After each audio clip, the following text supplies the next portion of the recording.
Thanks very much. Across the province, in cities, small towns, and Indigenous communities, many Ontarians are barely getting by. In a province like Ontario with so much bounty, no one should live without the basics. Doug Ford knows that these people are not strong foes, and he has decided to hone in on these vulnerable people as he makes his $16 billion tax cuts over the next 4 years. That is simply not acceptable, and as Liberals, we need to do better.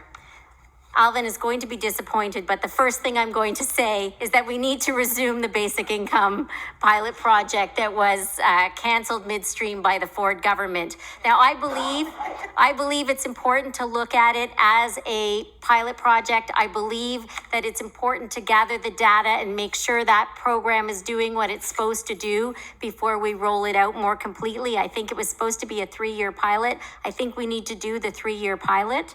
The other thing we need to do is initiate aggressive housing for people who are homeless. We know that many of the difficulties that go with being poor and being homeless can be solved if people have permanent housing. So a housing first policy where they're not in a shelter, they're not in transition, but they're given a permanent home, set down roots so that they can start to participate in the community.